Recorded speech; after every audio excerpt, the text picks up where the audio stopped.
Good afternoon, everyone, and welcome to Snap Inc.'s third quarter 2025 earnings conference call. At this time, participants are in a listen-only mode. I would now like to turn the call over to David Ometer, Head of Investor Relations. You may proceed.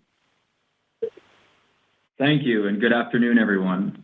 Welcome to Snap's third quarter 2025 earnings conference call. With us today are Evan Spiegel, Chief Executive Officer and Co-founder, and Derek Anderson, Chief Financial Officer. Please refer to our investor relations website at investor.snap.com to find today's press release, earnings slides, and investor letter. This conference call includes forward-looking statements which are based on our assumptions as of today. Actual results may differ materially from those expressed in these forward-looking statements, and we make no obligation to update our disclosures. For more information about factors that may cause actual results to differ materially from these forward-looking statements, please refer to the press release we issued today, as well as risks described in our most recent Form 10-K or Form 10-Q, particularly in the section titled Risk Factors. Today's call will include both GAAP and non-GAAP measures. Reconciliations between the two can be found in today's press release. Please note that when we discuss all of our expense figures, they will exclude stock-based compensation and related payroll taxes, as well as depreciation and amortization and certain other items. Please refer to our filings with the SEC to understand how we calculate any of the metrics discussed on today's call. With that, I'd like to turn the call over to Evan. Hi, everyone, and welcome to our call.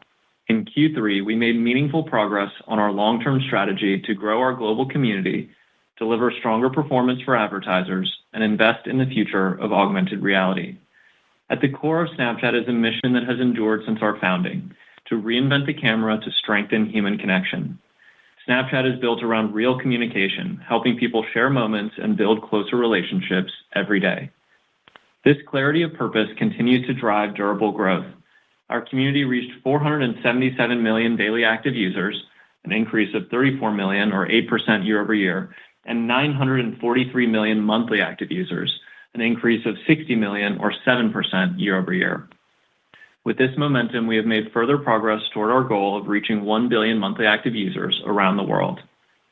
Revenue increased 10% year over year to $1.51 billion, driven by improved advertising demand and the rapid expansion of our direct revenue streams. On the advertising front, continued growth in our small and medium-sized business customers and improvements in direct response advertising performance drove an acceleration in direct response advertising revenue, which increased 8% year over year and 13% quarter over quarter. Other revenue, which includes Snapchat Plus subscription revenue, increased 54% year over year to $190 million in Q3, reaching an annualized run rate of more than $750 million. To build on this momentum, we expanded our premium offerings, introduced new storage plans for memories, and launched AI-powered experiences in Lens Plus and Platinum bundles that we believe will deliver incremental value to our most engaged community members. We remain disciplined in aligning our investments with our core strategic priorities while driving operating leverage over time. In Q3, we delivered $182 million of adjusted EBITDA and generated $93 million of free cash flow, while reducing our net loss by more than 30% year over year to $104 million, underscoring our progress towards sustained profitability.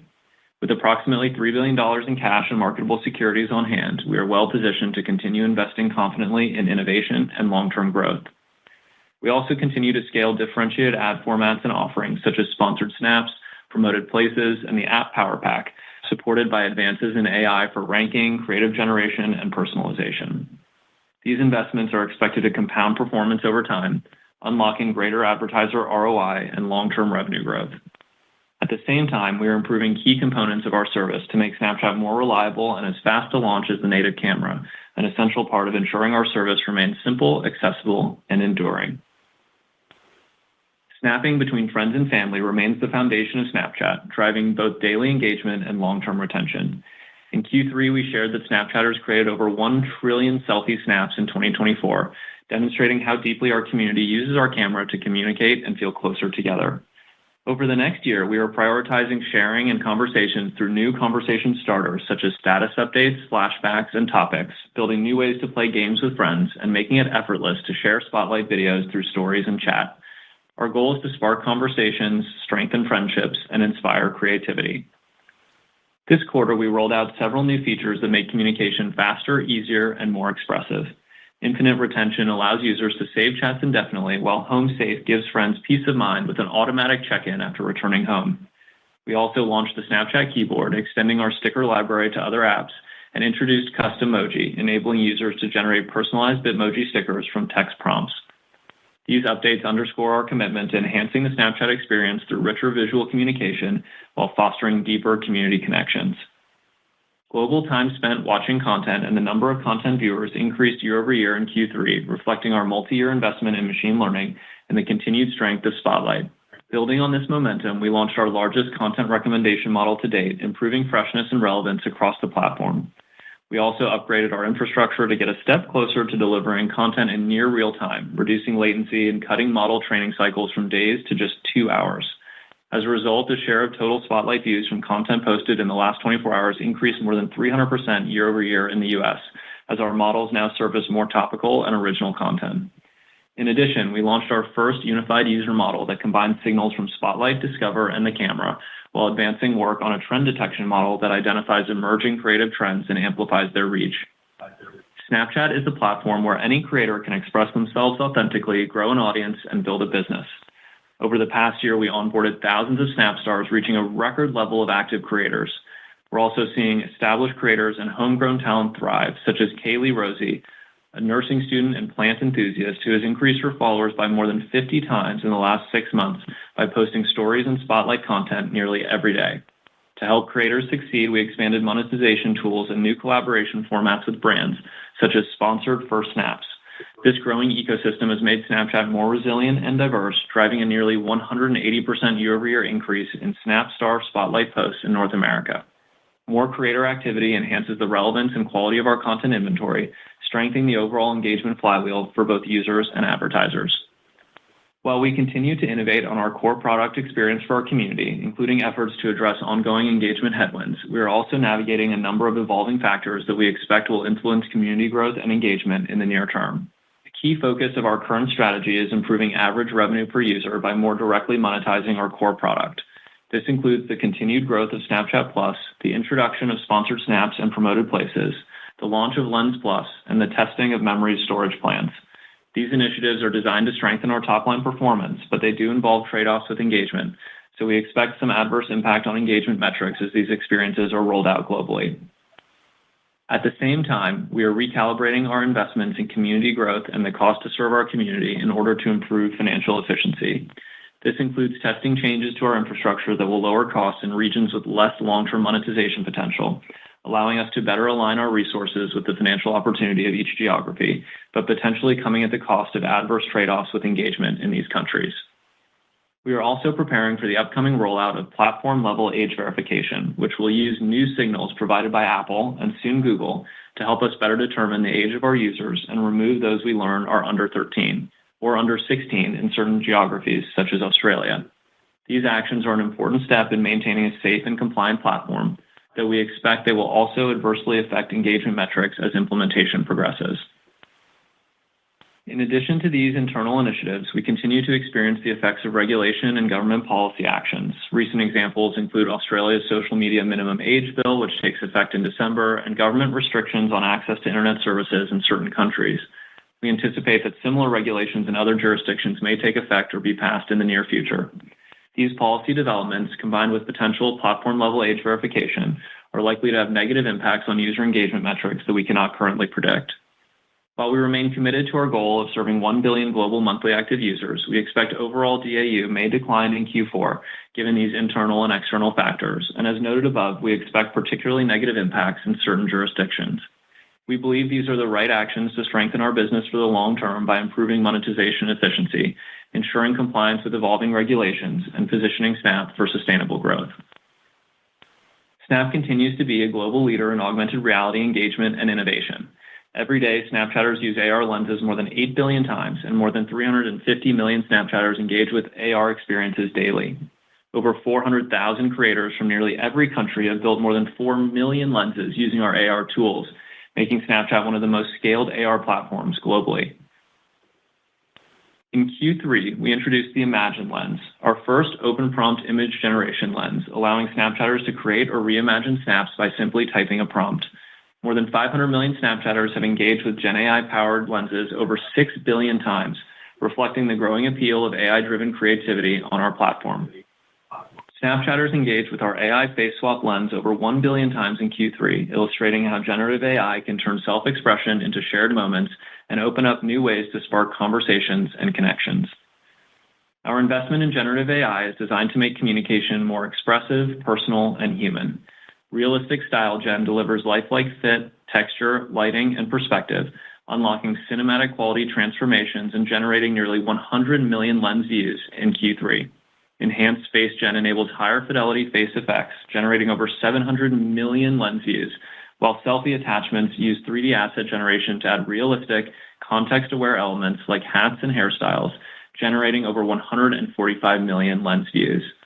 Coming soon, AI clips will allow creators to generate short, shareable videos from simple prompts, turning AI video creation into a social and collaborative experience.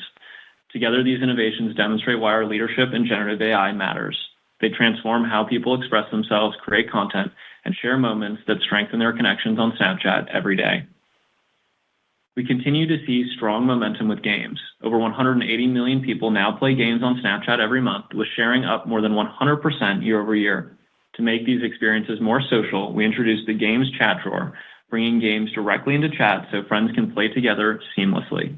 Developers are using new tools in Lens Studio like the Character Controller, Camera Controller, Input System, and Bitmoji Suite, which make it easier than ever to build personalized, interactive experiences. New features like turn-based gameplay and enhanced leaderboards are driving innovation across popular titles such as two-player mini-golf and Bitmoji Tower Defense. To support creator monetization, we expanded the Lens Creator Rewards program with Lens Plus payouts, enabling developers to earn based on engagement from Lens Plus and Snapchat Platinum subscribers. Outside of Snapchat, Camera Kit reached over 68 million monthly active users by the end of Q3 and no longer requires mandatory Snapchat branding, making it a flexible, free SDK for brands and developers to deliver immersive AR experiences across apps, the web, and AR mirrors. Together, these updates reinforce our commitment to building the most expressive, scalable, and monetizable AR ecosystem in the world. Our long-term vision for AR extends far beyond the smartphone. For over a decade, we have been building towards a future where computing feels more natural, contextual, and integrated seamlessly into the world around us. After 5 generations of product development, Specs will launch publicly next year, representing a major leap forward in human-centered computing.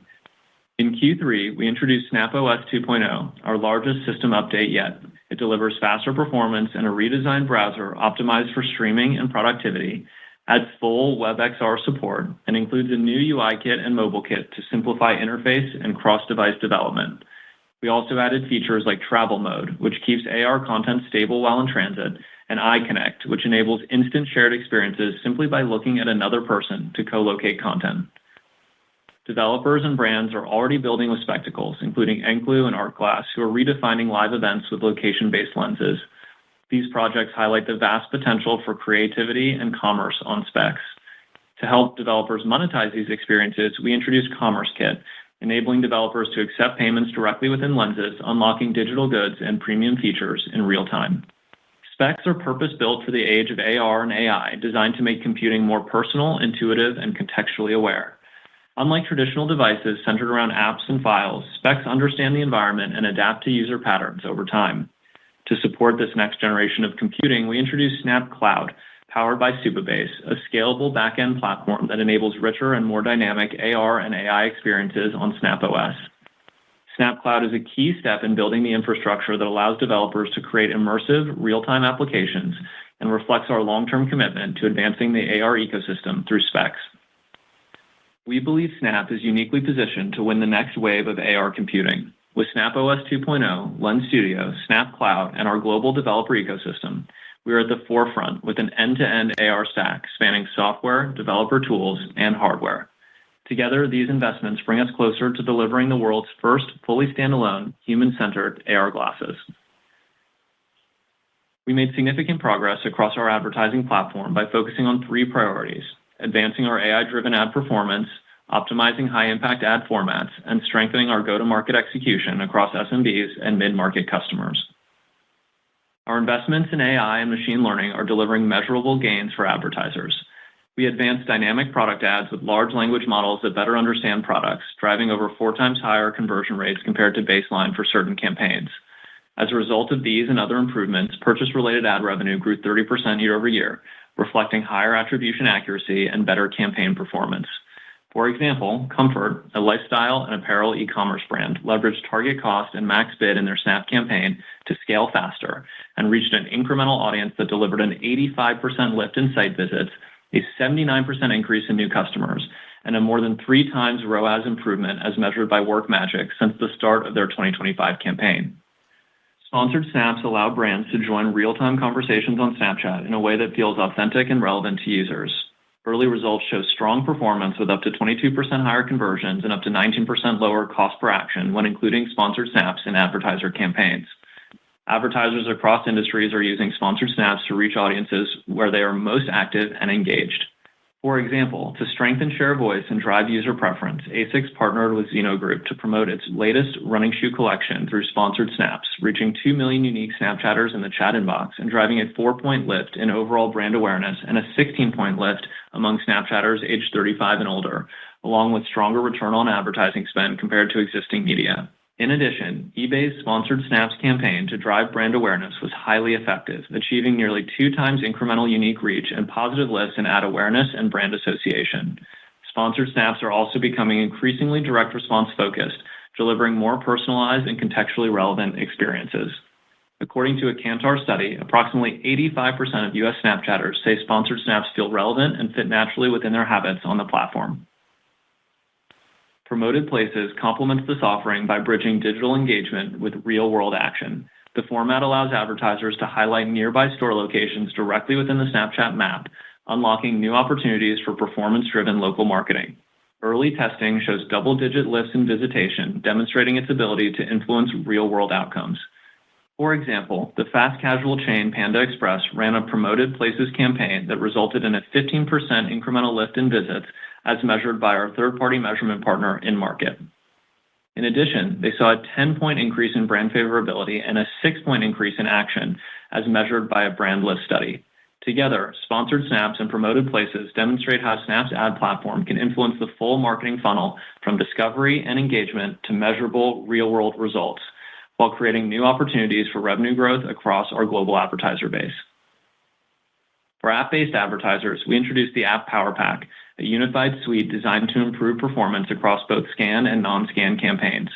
Key features include target cost bidding, new app end cards that automatically incorporate App Store images, and playables for interactive game previews. Early results show that the App Power Pack is driving over 25% lift in iOS app installs. Early adopters are seeing strong returns, reinforcing Snapchat's role as a scalable performance channel for mobile marketers. For example, mobile gaming app Yota chose Snapchat to reach Gen Z through culturally relevant, fast turnaround ads leveraging target cost bidding, delivering 35 times more iOS installs at 84% lower cost per install, 60 times more purchases at 90% lower cost per purchase, and 6 times more first-time purchases at 13% lower cost per add to cart since implementing this new strategy. We continue to advance our automation capabilities through the Snap Smart Campaign Solutions suite. Smart Targeting, which treats targeting inputs as suggestions and uses machine learning to identify incremental, high-performing audiences, has launched, delivering an average 8.8% increase in conversions for adopted ad sets. Smart Budget, our automated budgeting solution that optimizes overall campaign performance, has also rolled out across select advertiser objectives and bid strategies. Early results are encouraging, with a 5% improvement in median cost per action and a 17% increase in median spend, and we plan to broaden availability early next year. In addition, we have begun testing Smart Ad, which enables advertisers to upload raw creative assets and leverage Snap's ML systems to automatically drive performance. SMBs remained our largest contributor to ad revenue growth in Q3, driven by new advertiser onboarding, improved DR tools, streamlined go-to-market execution, and simplified workflows. We deepened partnerships with commerce platforms such as WooCommerce, making it easier for small and medium-sized businesses to advertise on Snap and reach incremental audiences efficiently. Looking ahead, we see significant potential in the medium customer segment, where penetration remains low despite strong product-market fit. We are realigning sales teams and agency partnerships to realize this opportunity, which we expect to become a meaningful growth lever through 2026. Direct revenue remains one of our fastest-growing opportunities. In Q3, we expanded premium tiers such as Lens Plus and Platinum bundles, introducing exclusive AR and AI experiences like the Imagine Lens. We are also planning to introduce live streaming and launch new tools to help creators build deeper relationships with their audience. In addition, we announced memory storage plans in Q3 and began rolling out this new offering to our community. With more than 1 trillion memories already saved, these changes are designed to both enhance the user experience and sustain the infrastructure that supports long-term growth. We took an important step toward building out our AI platform by partnering with Perplexity AI to integrate its conversational search directly into Snapchat. Starting in early 2026, Perplexity will appear in our chat interface for Snapchatters around the world. Through this integration, Perplexity's AI-powered answer engine will let Snapchatters ask questions and get clear conversational answers drawn from verifiable sources, all within Snapchat. Under the agreement, Perplexity will pay Snap $400 million over 1 year through a combination of cash and equity as we achieve global rollout. Revenue from the partnership is expected to begin contributing in 2026. This collaboration makes AI-powered discovery native to Snapchat, enhances personalization, and positions Snap as a leading distribution channel for intelligent agents, laying the groundwork for a broader ecosystem of AI partners to reach our global community. Now I'd like to turn it over to Derek to share more about our financial progress. Thank you, Evan. In Q3, total revenue was $1.51 billion, up 10% year over year. Advertising revenue reached $1.32 billion in Q3, up 5% year over year, driven primarily by growth in DR advertising revenue, which increased 8% year over year. The growth in DR advertising revenue was driven by strong demand for our pixel purchase and app purchase optimizations, as well as continued strength from the SMB client segment. Other revenue increased 54% year over year to $190 million in Q3, with the largest driver being Snapchat Plus subscribers, which increased 35% year over year to approach 17 million in Q3. With the exception of our large customer business in North America, our advertising growth remains very strong. From a regional perspective, we saw significant acceleration in advertising revenue growth in both Europe and rest of the world during Q3.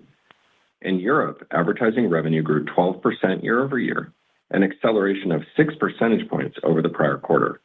In rest of the world, advertising revenue grew 13% year over year, an acceleration of 10 percentage points compared to the prior quarter.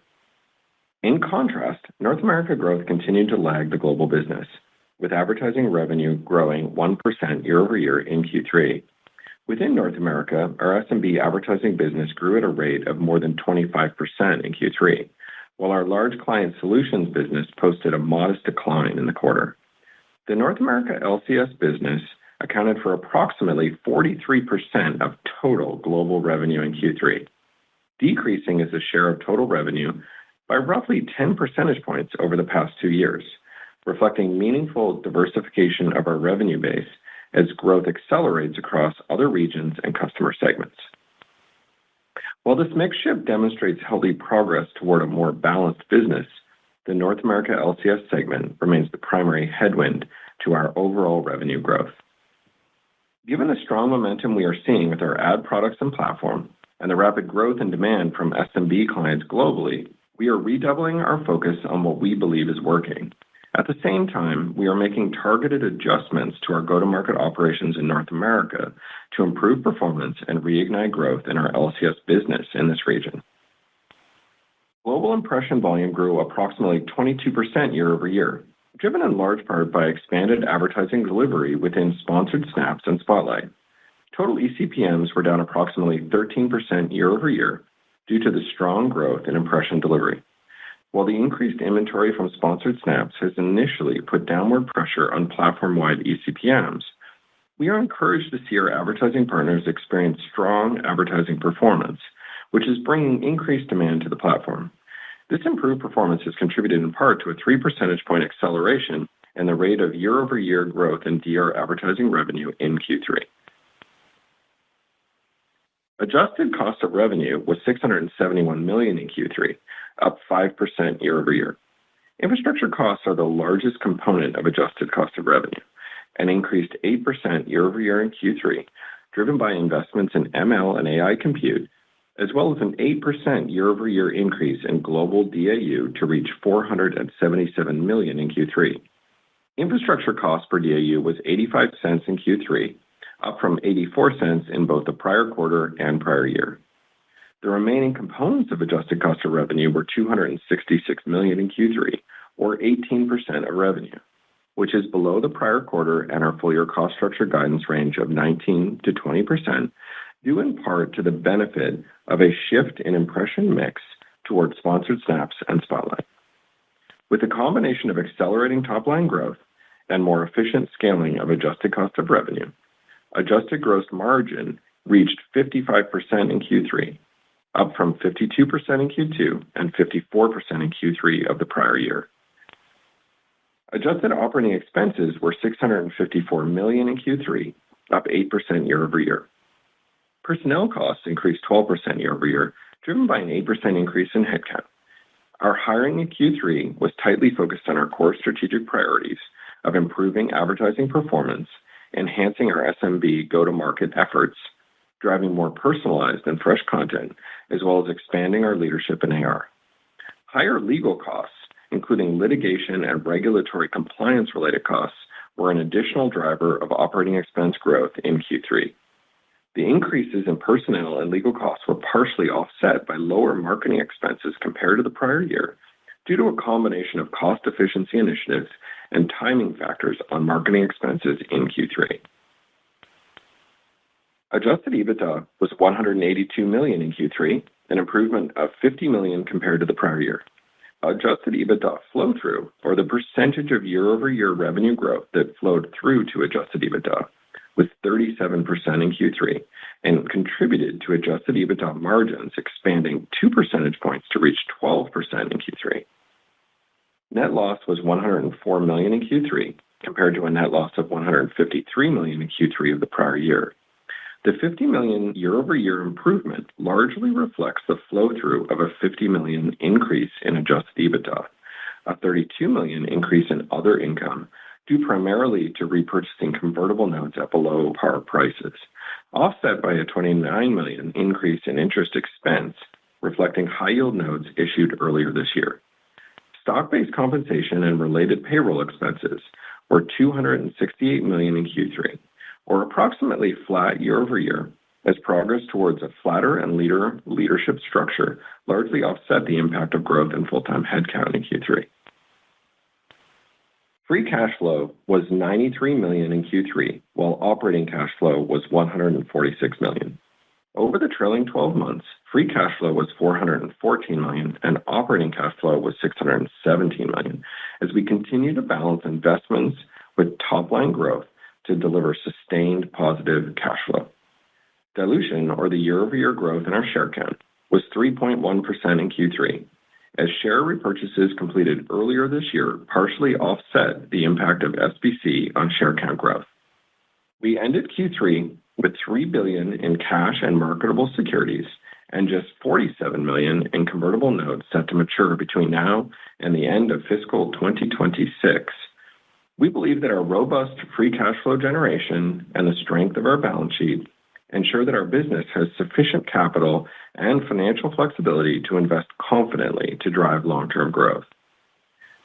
Our Q4 revenue guidance range is $1.68 billion to $1.71 billion, implying year-over-year revenue growth of 8 to 10%.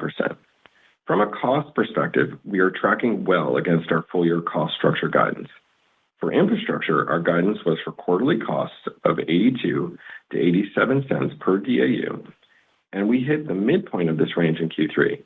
In Q4, we anticipate that infrastructure costs will post a modest sequential rise to between $420 million and $435 million. For all other costs of revenue, our full-year guidance range was 19 to 21% of revenue.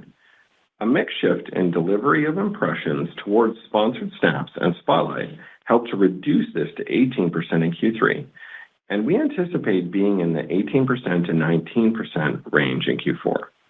For adjusted operating expenses, we provided full-year guidance of $2.7 to $2.75 billion, which we reduced to $2.65 billion to $2.7 billion earlier this year.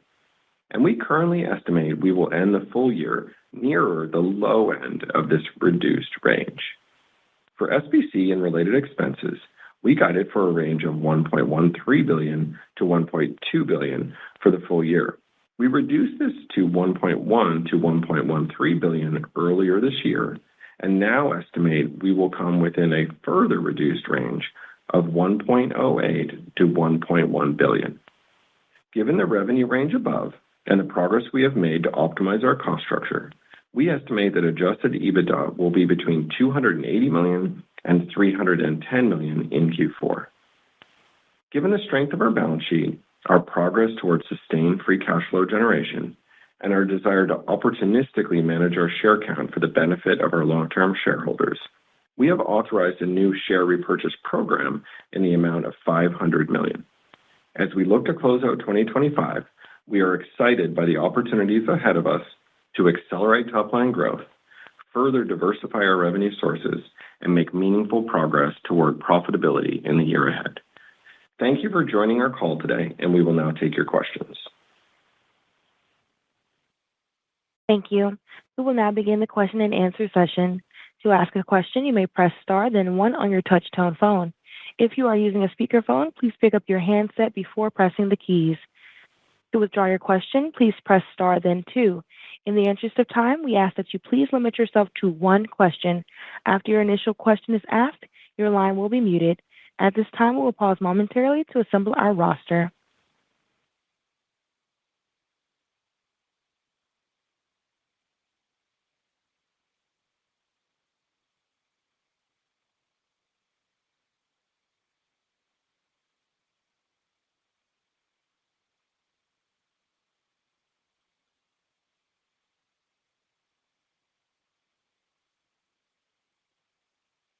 The first question comes from Rich Greenfield with LightShed Partners. You may proceed.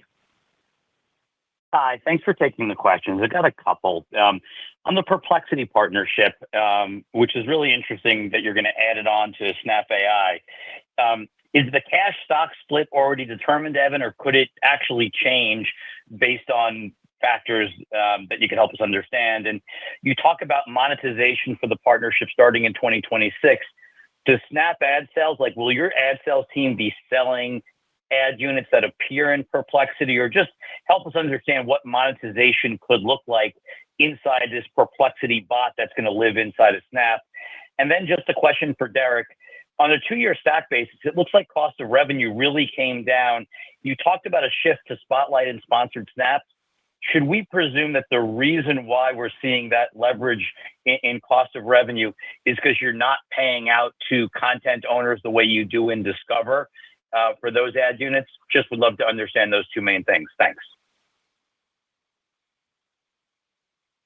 Hey, Rich, thanks so much for the question. We're really excited about the Perplexity partnership. And I think it sort of underscores Snapchat's role as a messaging service and how valuable that is in the age of AI, especially because Snapchat engagement is built around real relationships between friends and family, but also because conversational assistance is very quickly becoming the primary way that people are choosing to interact with information on the internet. So I think, we have a really unique opportunity ahead to help distribute AI agents through our chat interface, and launching with Perplexity next year to bring their answer engine to Snapchat, is really in the default placement in our chat inbox is going to be really valuable to our community and hopefully very valuable to Perplexity and to Snap as well. And I think Perplexity's focus on trusted and verifiable sources really aligns with our values and makes them a good fit for our community. I think, to answer your question from a monetization perspective, we don't expect to recognize any of the $400 million until we begin to roll out the integration, likely towards the beginning of next year. And Perplexity will control the responses from their chatbot inside of Snapchat. So we won't be selling advertising against the Perplexity responses, but I do believe that the placement will help Perplexity drive additional subscribers, which I think is something that will be valuable to their business. I think just looking ahead, one of the things that's really exciting is the opportunity to expand to more partnerships, and advertisers are very focused on leveraging sponsored snaps to distribute conversational commerce experiences with their brands. So that's something we'll be experimenting with, as we kick off next year. Thanks. Hey, it's Derek speaking. I can take the cost element of that question. As Evan noted in his letter earlier this fall, we see a lot of opportunity to expand our gross margins, and we're working across a number of different fronts to achieve this, including by improving the top line growth as well as becoming more efficient on cost of sales. So on the revenue front, we're broadly taking steps to better monetize our core product value. So we see sponsored snaps and promoted places were first steps on that journey. The ongoing growth of Snapchat Plus, the introduction of Lens Plus, and now the recent announcement and testing of memory storage plans are all examples, with the latter being a great example of an area where we can flip a cost structure into a revenue-generating business line. The Perplexity deal is yet another example of a new line of revenue generation that helps expand the margins also. On the cost side, we see several dimensions to this, including work to optimize our content programs, recalibrating our investments in community growth, and the cost to serve our community to better match the long-term financial potential of each market. In Q3 specifically, we're seeing the benefit of a mix shift in where impressions are being delivered, in particular to sponsored snaps and to a certain extent Spotlight. And as you've noted, these surfaces have higher margins, and this contributed directly to gross margin improvement of 55% in Q3, up from 52 in the prior quarter and 54 in the prior year. So lots of work to do there, but we're excited about the progress when we saw there in Q3. Thanks for clarifying, Derek. Thanks. Thank you. Next question comes from Mark Shmulik with AllianceBernstein. You may proceed. Yes, thanks for taking the questions. Evan, just to follow up on that last answer, kind of beyond Perplexity, how do you see Snap's role evolving here as kind of this distribution channel? Sounds like there may be something about kind of brand messaging integrations, but, could we potentially see the ad stack open up as well? And then, Derek, kind of on the commentary around the Q4 engagement headwinds, if we try to compartmentalize that, is the bulk of that kind of like one-time in nature as we kind of think about some of these regulatory type headwinds, and then we kind of rebuild the ramp from there? Is that the right way to think about it? Thank you. Hey, thanks so much for the question. I think, as it pertains to opening up the platform further, what we're seeing is a lot of our advertising clients are investing a lot in these, conversational experiences, whether they're, educational or really designed to improve consideration, or folks who are going, and developing full-fledged commerce experiences inside their own chatbots. But despite all this investment in building out that customer experience, I think folks are struggling to find distribution channels for those experiences. And so while there's a lot of development of AI agents right now, I think we're very quickly seeing people shift their focus to trying to develop more distribution. So I think given Snap's primary engagement around messaging, there's a real opportunity to open up our chat inbox and chat interface to more of these agents and to distribute them through our sponsored snaps products. So that's an area of investment for us. The work we're doing to support Perplexity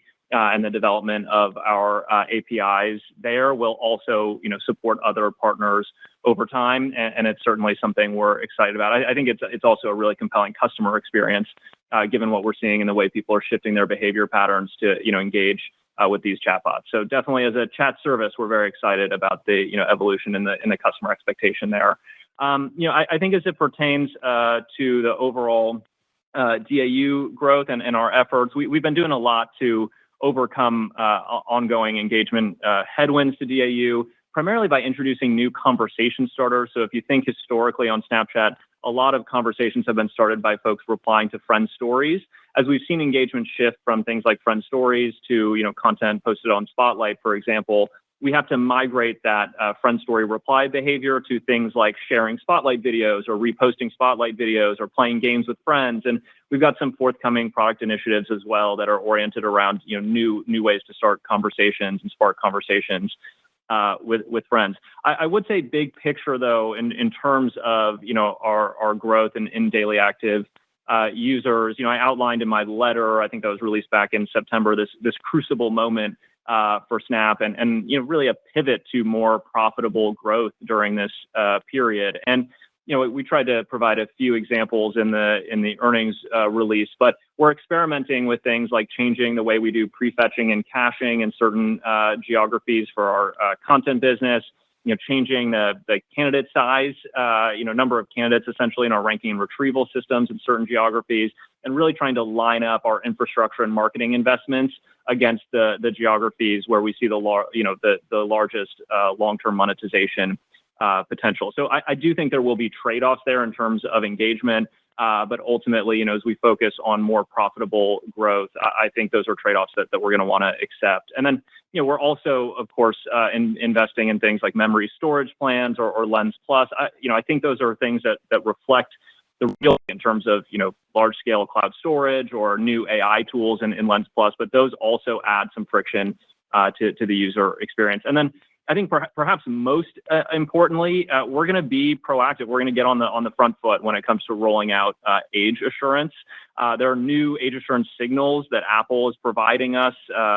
This quarter, we're going to use those signals to detect underage users. I think Google is rolling out a solution as well, perhaps at the beginning of next year. And so as we roll out those age assurance signals, that may have an impact on daily active users as well. But we think that's the right thing to do. It's important for maintaining trust with our community and, of course, as well with regulators. But that that could be a headwind to growth as well.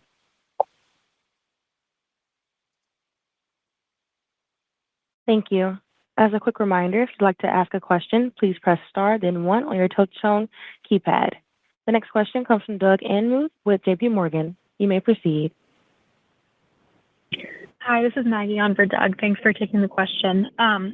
We can tell that mid-sized advertisers are clearly a focus for Snap. Could you just expand a bit more on your go-to-market efforts and product roadmap to unlock greater spend from this segment? Thanks. Yeah, we're so excited about the growth we've been seeing with our small and medium-sized customers. We've obviously got very strong product market fit with our app product, lead gen, of course, our web direct response product as well. A lot of what we've been focused on from a product perspective, are things like speeding up signals onboarding or simplifying account setup. We've also improved partner onboarding as well, which is helping us scale, and we've seen some improvements in the median login to spend time for that advertiser cohort. I also just want to recognize the business development team has been doing a great job onboarding more customers. So we'll definitely be investing there as well as we work to further accelerate the growth we're seeing with small and medium customers. Thank you. The next question comes from Michael Morris with the Guggenheim Securities. You may proceed. Thanks for taking the question. Good afternoon. Wanted to ask about direct response advertising. Can you share how much was the 8% growth in the quarter an acceleration from the core trend in the second quarter when we removed the impact of the execution error that you guys had? And then as you look forward, can you return to double-digit growth in direct response advertising? And if so, I know that you have a number of initiatives. I appreciate all the details, but would you maybe give us the top 2 or 3 contributors that can really impact that growth rate over the next year? And I've got to just slip one more in.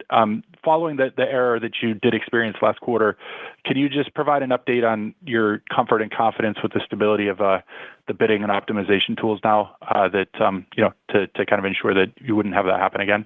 Thank you. Hey there, it's Derek speaking. Thanks for the question. Yeah, direct response revenue was up 8% year over year in the most recent quarter. That was an acceleration of 3 percentage points over the prior quarter, so we're pleased with the progress there.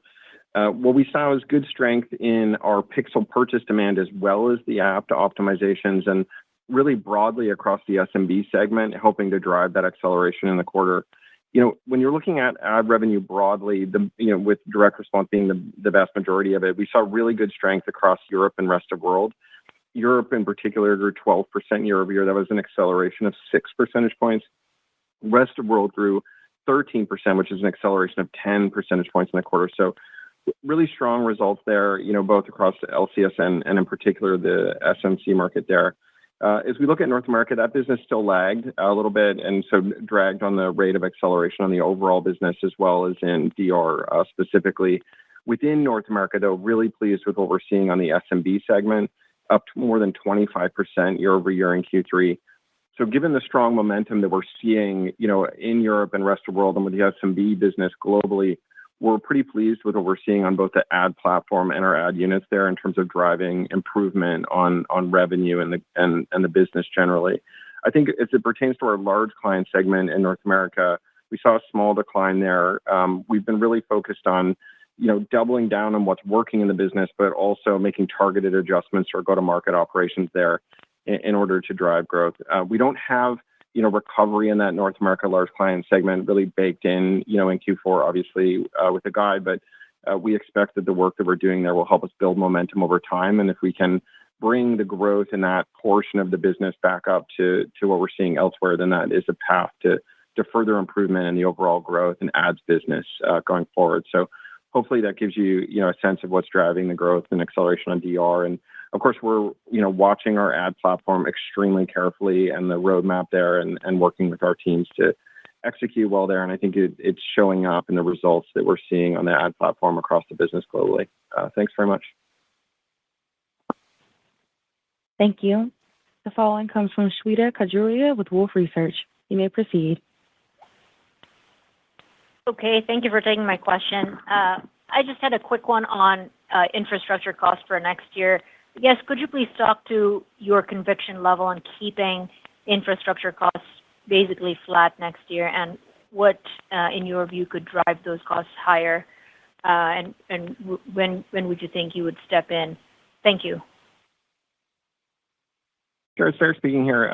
There's a number of different drivers here. Obviously, over the last several years, one of the really big drivers of our growth and infrastructure costs has been the rapid growth and investment of ML and AI infrastructure. And we do expect that we're going to be able to deploy capacity there, but we're getting a big focus on capacity utilization improvement. The other is we've scaled the business, obviously, a lot with the growth in our community, and there's an opportunity for us to do work around the efficiency of that cost structure and our cost to serve. So both in terms of the services we're utilizing from our cloud partners, the pricing of those services, but then also just how we're engineering our product and the cost to serve, which Evan talked about a little bit earlier in terms of our ability to calibrate that cost to serve relative to each market and its long-term financial potential. And so we think across each of these vectors that there's a lot of opportunity for us to make progress on the infrastructure costs and make progress towards that specific goal we had stated of working to make infrastructure flat into 2026. Hopefully that gives you a little more color. Thank you. The final question comes from Ross Sandler with Barclays. You may proceed.